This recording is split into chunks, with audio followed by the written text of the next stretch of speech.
Hello everyone. स्वागत है आप सभी का एवरेस्ट क्लासेस के इस ऑनलाइन प्लेटफॉर्म पर।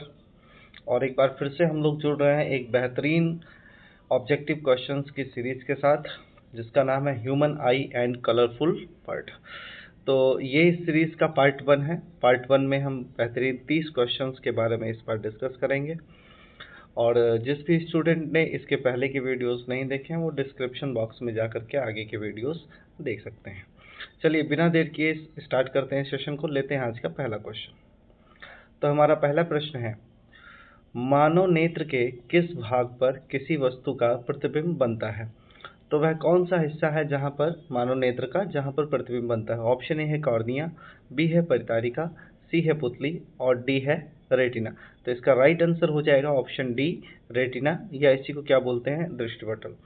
तो मानव नेत्र में प्रतिबिंब कहाँ बनता है? दृष्टिपटल पर बनता है, या फिर इसी को क्या बोलते हैं, रेटिना पे बनते हैं। और रेटिना पे बनने वाला प्रतिबिंब कैसा होता है? तो यह है वास्तविक, उल्टा और वस्तु के आकार से छोटा बनता है। इतनी बात आपको याद रखनी है। कैसा होगा? वास्तविक होगा, उल्टा और वस्तु के आकार से छोटा बनेगा। चलिए अगले क्वेश्चन पे चलते हैं। हमारा अगला प्रश्न है, तारों के टिमटिमाने की व्याख्या किस सिद्धांत पर आधारित है?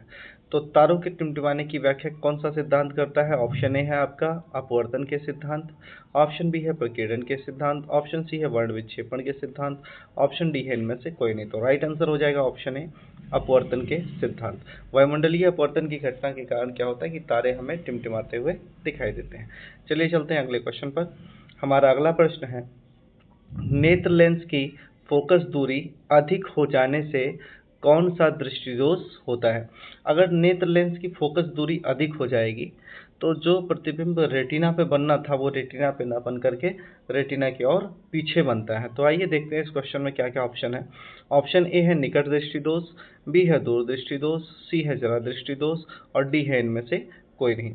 तो क्या होगा इसका राइट आंसर? फटाफट आप लोग कमेंट करके बताइए। तो चलिए बताते हैं इसका राइट आंसर। तो जैसा कि आप जानते हैं कि जब प्रतिबिंब रेटिना के बाद बनता है तो उस कंडीशन में कौन सा दोष होता है? दूर दृष्टि दोष। तो फोकस दूरी बढ़ जाने से कौन सा दोष हो जाएगा? दूर दृष्टि दोष। ऑल डियर स्टूडेंट, अगर आपको क्वेश्चंस के आंसर पहले से आ रहे हो तो आप पहले से ही सिलेक्ट करके रखिए, और इससे आप अपने आप को जज कर सकते हैं कि आपने कितना बेहतर किया, कितने अच्छे क्वेश्चन किए हैं। चलिए चलते हैं अगले प्रश्न पर। हमारा नेक्स्ट क्वेश्चन है, नेत्र में किसी वस्तु का बना प्रतिबिंब होता है। तो नेत्र में किसी वस्तु का बना प्रतिबिंब होता है, कैसा प्रतिबिंब बनता है? ऑप्शन ए है काल्पनिक, सीधा और छोटा। तो काल्पनिक नहीं होता है, इसमें भी काल्पनिक है जी, नहीं होगा। वास्तविक होता है, ठीक है, वास्तविक सही है। आगे क्या है? उल्टा, यह भी सही है, और छोटा, यह भी सही है। तो ऑप्शन सी हमारा क्या हो जाएगा? Right answer. डी भी देख लेते हैं। तो वास्तविक ठीक है, उल्टा भी ठीक है, लेकिन बड़ा बन रहा है, ये गलत हो जाएगा। तो ओवरऑल हमारा कौन सा आंसर सही होगा? ऑप्शन सी सही हो जाएगा। चलिए चलते हैं अगले क्वेश्चन की ओर। हमारा नेक्स्ट क्वेश्चन है, जो नेत्र निकट स्थित वस्तुओं को स्पष्ट नहीं देख पाता उस नेत्र में होता है। तो अगर नज़दीक की वस्तुएं नहीं दिखाई दे रही हैं लेकिन दूर की दिखाई दे रही हैं तो इसका मतलब कौन सा दृष्टि दोष है? दूर दृष्टि दोष है। कौन सा दृष्टि दोष है? दूर दृष्टि दोष। ठीक है, तो इसका राइट आंसर हो जाएगा ऑप्शन ए। कौन सा दृष्टि दोष होगा? दूर। चलिए अगला क्वेश्चन देखते हैं। श्वेत प्रकाश की किरण जब किसी प्रिज्म से होकर गुजरती है तब जो रंग या वर्ण सबसे अधिक विचलित होता है वह है। तो जब भी किसी प्रिज्म से होकर किरणें निकलती हैं तो सबसे ज्यादा विचलन किसका होता है? तो वो राइट आंसर क्या हो जाएगा इसमें? बैगनी रंग का। सबसे ज्यादा विचलन किसका होता है? बैगनी का। और सबसे कम किसका होगा ऑलरेडी स्टूडेंट? तो ये लाल रंग का हो जाएगा। ठीक है, तो सर इस क्वेश्चन का राइट आंसर क्या बन जाएगा? इस क्वेश्चन का राइट आंसर होगा ऑप्शन सी। चलिए चलते हैं नेक्स्ट क्वेश्चन पर। हमारा अगला प्रश्न है, अपने लेंस की फोकस दूरी को बदलकर दूर या निकट की वस्तुओं को साफ साफ देख सकने के आंखों के गुण को कहते हैं। क्या कहा जाता है? दूरदृष्टिता, असमंजन क्षमता, निकट दृष्टिता, जरा दूरदर्शिता। तो इस क्वेश्चन का राइट आंसर हो जाएगा ऑप्शन बी, असमंजन क्षमता। हाँ, तो सिलियरी मसल्स के द्वारा नेत्र लेंस को इसकी फोकस दूरी को बदलकर दूर या नज़दीक की वस्तु हम आसानी से देख लेते हैं, और इसी गुण को क्या बोलते हैं? नेत्र की स्पंजन क्षमता, एकोमोडेशन पावर ऑफ आई। चलिए चलते हैं अगले क्वेश्चन पर। हमारा अगला प्रश्न है, जरा दूरदर्शिता या फिर इसी को जरा दृष्टि दोष भी बोलते हैं से पीड़ित व्यक्ति का उपचार किस प्रकार के लेंस से किया जाता है?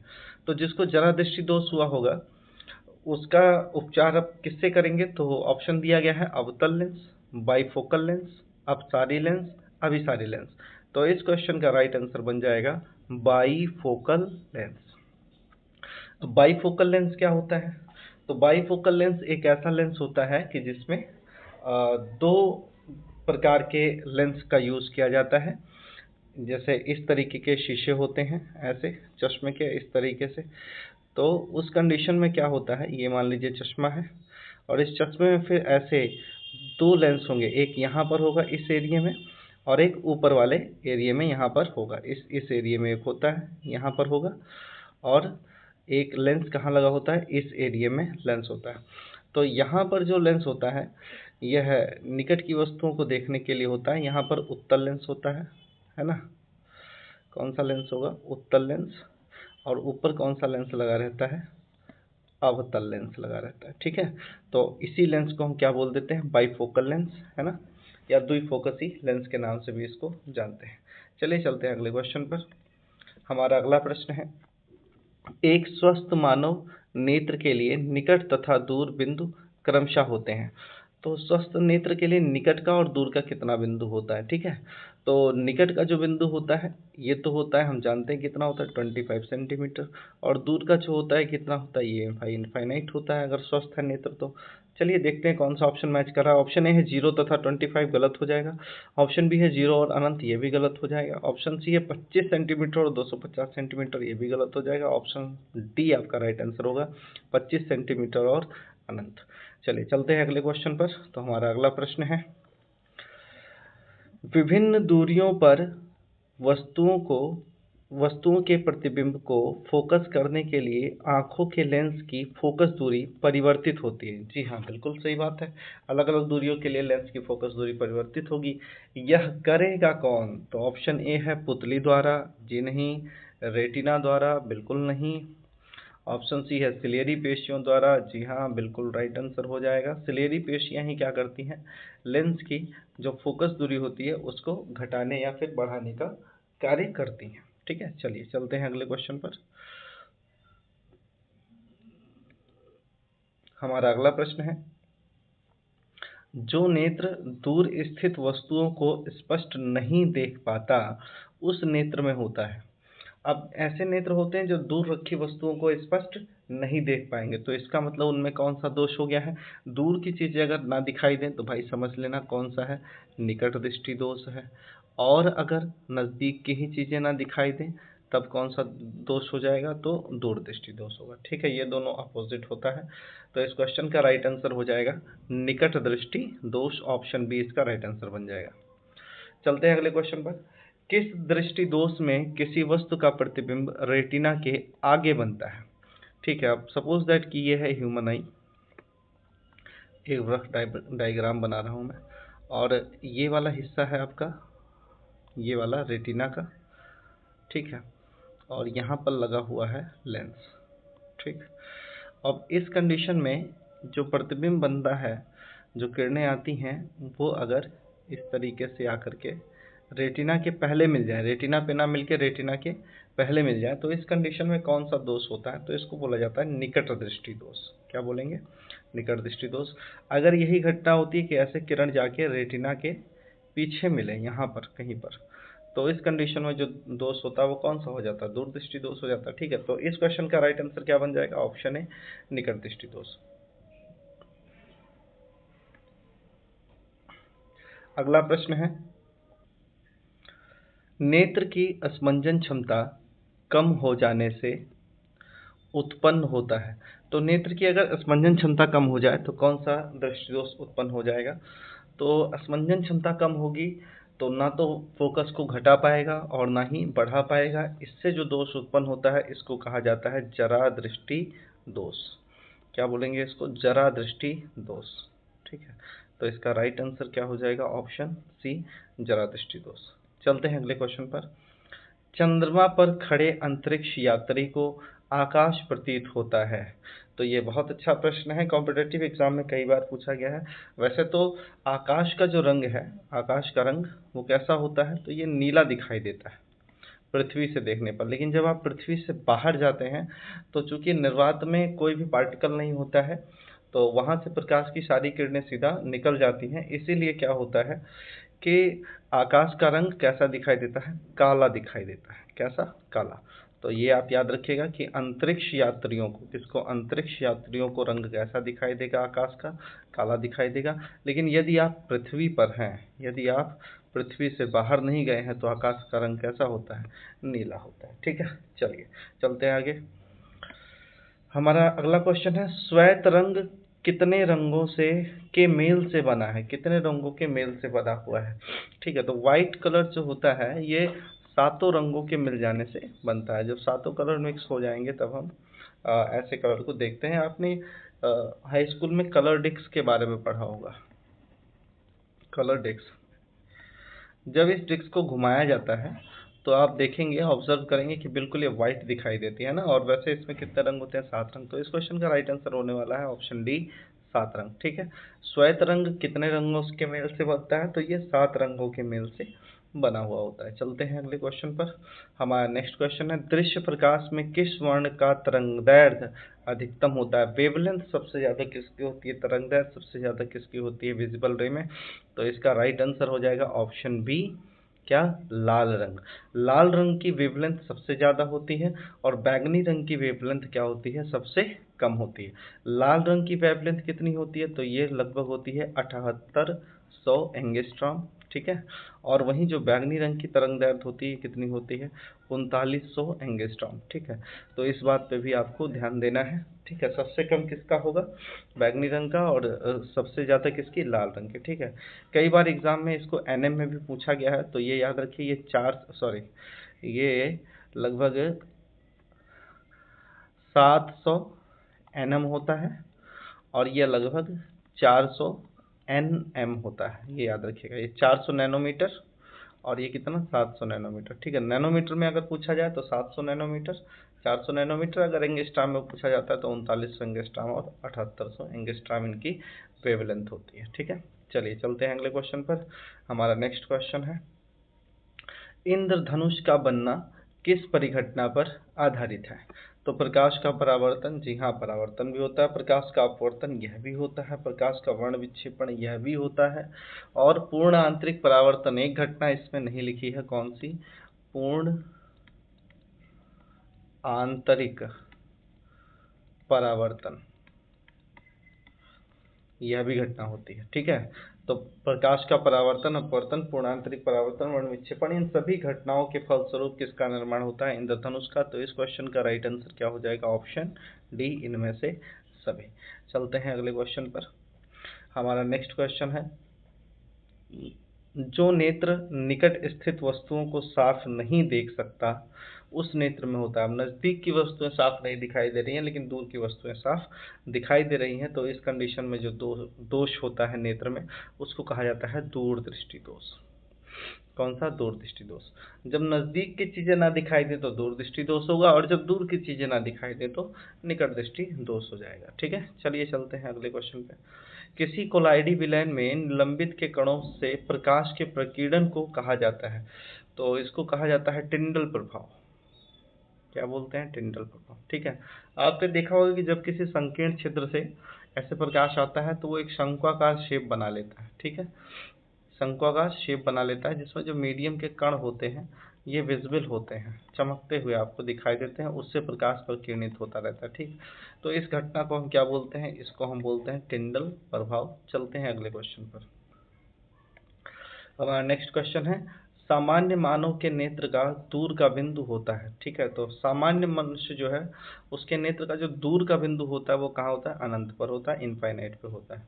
अगर नेत्र सामान्य है तो कहाँ तक देख सकते हैं आप? इनफाइनाइट तक। और नजदीक का बिंदु कितना होता है? 25 सेंटीमीटर। इस बात को याद रखिए, मोस्ट इंपॉर्टेंट है।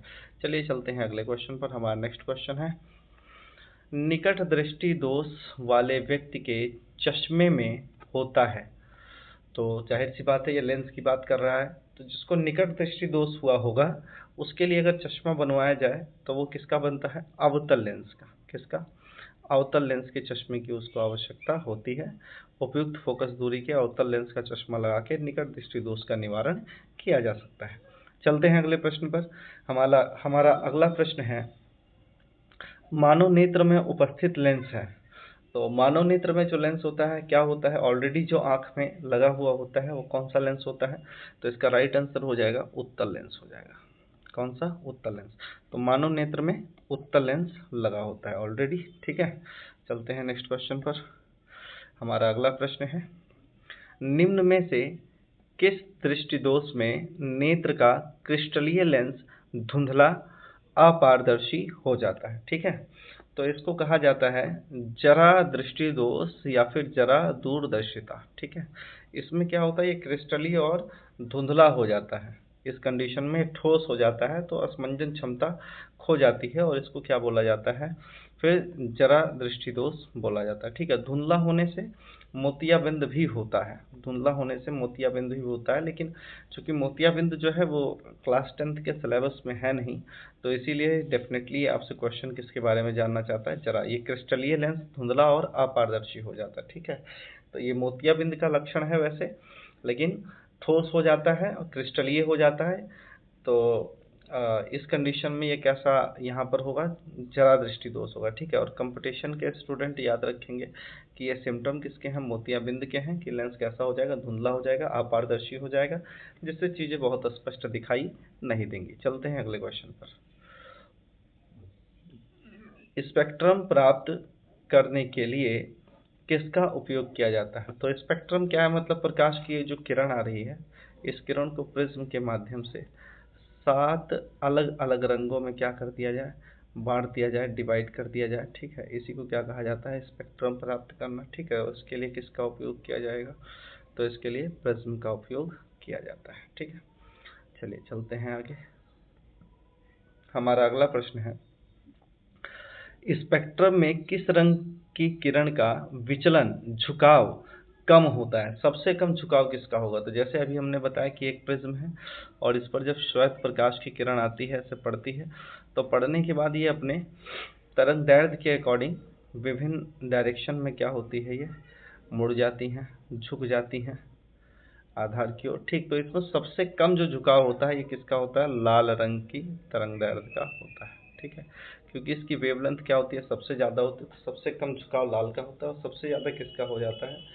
तो सबसे ज़्यादा बैगनी रंग का हो जाता है। याद रखिएगा, सबसे ज़्यादा किसका हो जाएगा? बैगनी रंग का। चलते हैं अगले क्वेश्चन पर। हमारा अगला क्वेश्चन है, दूरदृष्टि के निवारण के लिए उपयोग किया जाता है। तो इसको दीर्घ दृष्टि हो या दूरदृष्टि दोष हुआ हो, उसके निवारण के लिए कौन सा लेंस हम उपयोग करेंगे? बहुत ही सिंपल क्वेश्चन है। राइट आंसर हो जाएगा ऑप्शन बी, उत्तल लेंस। ठीक है, कैसा? उत्तल लेंस। ठीक है, अच्छा बताइए, गोलीय बेलनाकार लेंस किसके निवारण के लिए यूज किया जाता है? आप कमेंट बॉक्स में लिख करके बताइए कि गोलीय बेलनाकार लेंस किसके लिए उपयोग में लाया जाता है। चलिए चलते हैं अगले क्वेश्चन पर।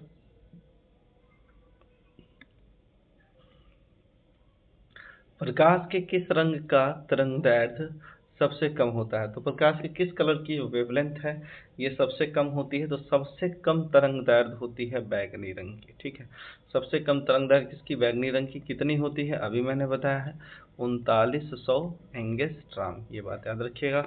और सबसे ज़्यादा किसकी होती है? लाल रंग की होती है। कितनी होती है? ये होती है 7800 एंगस्ट्रॉम। ठीक है, तो दोनों मोस्ट इंपॉर्टेंट है, दोनों को हमें कंसीडर करके चलना है। ठीक है, चलिए चलते हैं नेक्स्ट क्वेश्चन पर। तो हमारा अगला प्रश्न है, आकाश का रंग नीला प्रतीत होता है। देखिए आ गया वही क्वेश्चन। अब आकाश का रंग नीला प्रतीत होता है, इसका मतलब हम पृथ्वी से देखते हैं तो आकाश हमें कैसा दिखाई देता है? नीला प्रतीत होता है। कारण क्या है? देखिए, प्रकाश के परावर्तन के कारण। जी नहीं, बिल्कुल गलत। प्रकाश के प्रकीर्णन के कारण, हाँ ये बात सही है। और प्रकाश के अपवर्तन के कारण, यह भी गलत हो जाएगा। इनमें से कोई भी नहीं, ये तो कोई मतलब ही नहीं रखता है। तो ऑप्शन बी इसका क्या बन जाएगा, राइट आंसर बन जाएगा। प्रकाश के प्रकीर्णन के कारण आकाश का रंग कैसा दिखाई देता है, हमें नीला दिखाई देता है। ठीक है, चलिए चलते हैं अगले क्वेश्चन पर। हमारा अगला क्वेश्चन है, आंख का व्यवहार होता है, आंखें किस दर्पण की तरह व्यवहार करती हैं, मतलब प्रतिबिंब बनने की बात कर रही है, हो रही है। अगर प्रतिबिंब बनता है तो ये किस दर्पण या फिर किस लेंस की तरह होगा। तो आंखें व्यवहार करती हैं किसकी तरह, बताइए। तो यह एक अवतल दर्पण की तरह व्यवहार करते हैं, किसकी तरह, अवतल दर्पण की तरह। ठीक है, आंख की जो रेटिना होती है, इसकी जो टोटल शेप होती है, ये कैसी होती है, इस तरीके की कुछ शेप होती है रेटिना की, है ना। तो और ये बाहर की तरफ से, अगर अवतल दर्पण देखें तो इसको बाहर की तरफ से पॉलिश कर दिया जाता है। और नेत्र की जो रेटिना होती है वो भी बिल्कुल इसी तरह से सिमिलरिटी रखती है, तो इसीलिए ये आंखें किसकी भांति व्यवहार करती हैं, अवतल दर्पण की तरह। और एक कंडीशन और भी है कि जैसे अवतल दर्पण के जो अधिकांश प्रतिबिंब बनते हैं वो कैसे होते हैं, तो वो वास्तविक होते हैं, है ना। कैसे, वास्तविक होते हैं, छोटे होते हैं। अधिकांश की बात कर रहा हूँ, सबकी बात नहीं कर रहा हूँ, बड़े प्रतिबिंब भी बनते हैं। और कैसे होते हैं, वास्तविक होता है, छोटा होता है और उल्टा होता है ना। तो इस तरीके से अवतल दर्पण में भी क्या होता है कि प्रतिबिंब कैसा बनता है हमारा, वास्तविक, छोटा और उल्टा। और नेत्र में भी प्रतिबिंब कैसा बनता है, वास्तविक, उल्टा और छोटा बनता है। तो इसीलिए आंखों का जो व्यवहार होता है किसकी तरह होता है, अवतल दर्पण की तरह होता है। ठीक है, चलिए।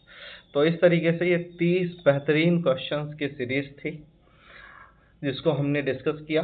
आपको ये वीडियो अगर अच्छी लगी हो तो लाइक ज़रूर कीजिएगा और चैनल को ज़्यादा से ज़्यादा शेयर कीजिए जिससे ज़्यादा सब्सक्राइबर हों और हम आपको अच्छे से अच्छे कंटेंट जो है वो प्रोवाइड करा सकें। चलिए, वीडियो देखने के लिए बहुत बहुत धन्यवाद और फिर मिलते हैं नेक्स्ट वीडियो में। तब तक आप सभी स्वस्थ, व्यस्त और मस्त रहिए, हंसते रहिए, हंसाते रहिए, अपना और अपनों का ध्यान रखिए। जय हिंद।